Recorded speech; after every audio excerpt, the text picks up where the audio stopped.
So, just to recap, you've got a major solo show next year, which is 25. Yes. Around your 91st year. Yes.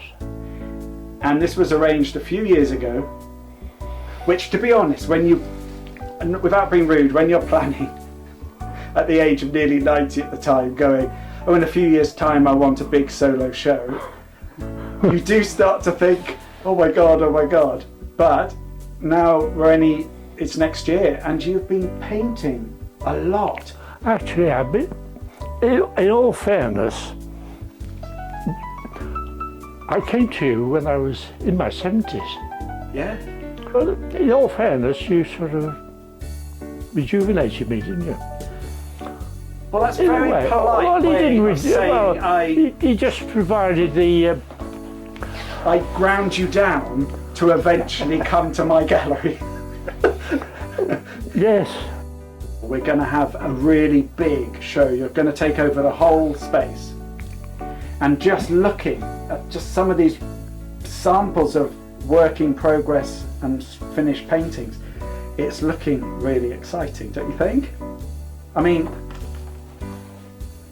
just look at this. I think that's got the place. I really do. Well, I'm just looking because you have a habit of working on 50 paintings at once. But I also have a habit of starting with a big sheet. yes, I know where this is going. And in the end, I might get 3 out of it or whatever. Yes. I do think that this one is going to be a good one. Yeah. I'm so pleased you said that, because we have had shows when you start to lose your confidence a bit with the body of work, because you're in it all the time, aren't you? And you're constantly questioning and manipulating and trying to complete the puzzle. And of course, as I've aged, and you realise that the avenues are rapidly going. It's like everything in a way. There's always that little bit you like. You know, it's sort of, there's that little bit, ooh. Did you do that? And the other thing, of course, I think that I do paint with brushes all sorts of times. But my favourite sort of weapon will be pens, and I'll get the paint on that, and I'll fill it, and then I'll start drawing.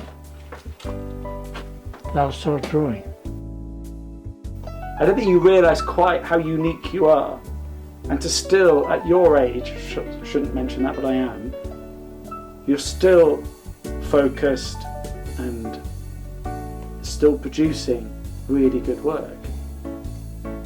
It's very fun. Yes, and playing. You can come again. I do think what I've seen so far is even stronger than your last show. And I think if this is going to be the last show, I think it's going to be a blooming good one. So you should be proud, because we're going to celebrate it, aren't we? I want to hear those words. Yes. Yes. I suppose it's a balance between apprehension and hope. Well, Malcolm, I'm really grateful, and I can already see we're well on the way to having a complete big show, and your work will fit really well, and I can't wait for you to see it. So thank you, Malcolm. Malcolm Edwards has always told me this is his farewell exhibition. Now, he's 91 years old, but to be fair, since I did his 80th birthday exhibition, he told me that was his last show. And then we've had one or two more since then, and he's had 3 years to do this. But he really is convincing me this is his farewell exhibition, his last show. So if you haven't had the opportunity to see his work, now is the chance. And not just that, it's a huge body of work of 90 paintings. So, without any delay, let's take a look.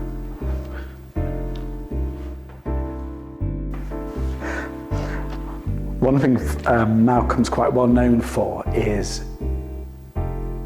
in the early days when he was painting these big sort of landscapes or mountains, to give perspective, or scale, he would put a little farmer in there, or a little dog, or a little figure. And then over the years, it's just a habit, and it's something that's in most of his paintings. But it's quite fun trying to find the figure sometimes, because sometimes it could be literally a couple of millimeters. In this case, it's actually quite a sizable farmer, but it really does help sort of ground it and give the sense of scale.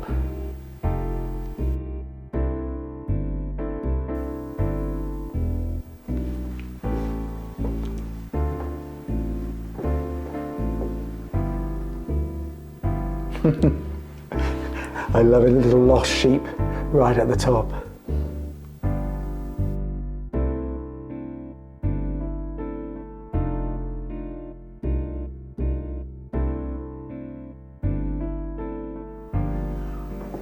This is the largest painting in the exhibition, and it's really interesting. He's actually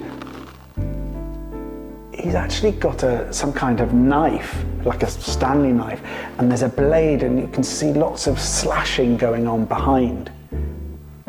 So it must be on board, this one, hence why it's not behind glass.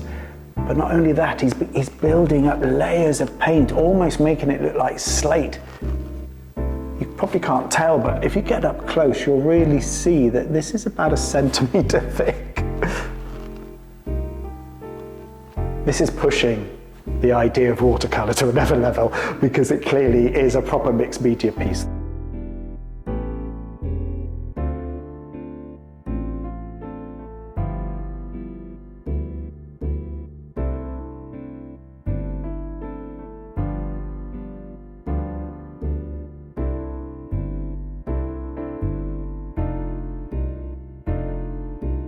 Every time you start to think about painting, or even when you get up, I think, this time we're going to do a good one. Surely I can do a good one. Surely. I've never had a painting lesson in my life. I did find my way of doing it. One of the sort of principles of if you're painting watercolour, there's watercolour in parts of this, is you always paint the sky first. Always.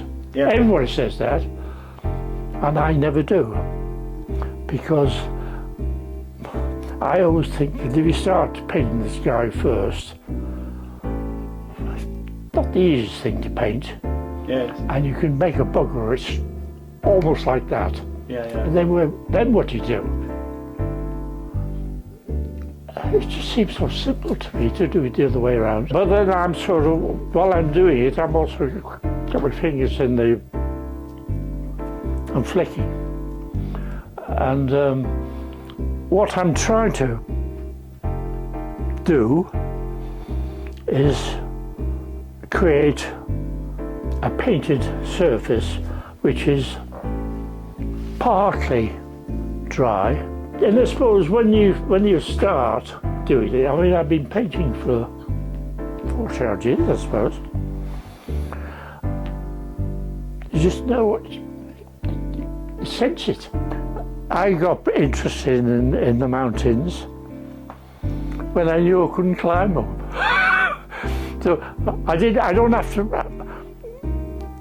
I go so far when I can always tell because it suddenly gets a bit colder. You know, it's just a change of temperature. Like, oh, I've gone far enough here. I never went further than I could see Beth in the car, and she could see me. Okay. So she would sit in the car. The funny thing about that is, we always if we went to Llanberis and Snowdon area often. Now when I think about the tops, you're always looking down basically, and it starts to get more rounded. I like to look at it, and it's sort of light against dark, dark against light again, rather than sort of looking down when it's sort of pretty well the same colour in a way, and it's all rounded. Right. I've never liked that. And the thing about it is this, all they've got to do is that, and it's changed. Yeah. Or you go a little bit further down or a bit further up, again it's totally changed. Yeah, yeah. And of course the lights change as well, quite often as well. So that's really the sort of the principles of everything I do. Well, that's a little taster of Malcolm Edwards' exhibition, but I do think you really should try and come and see it because in the flesh it is incredible. Now, his exhibition runs from the 6th to the 28th of June, so really come if you can. Otherwise, visit our website, that's welshart.net. Thank you.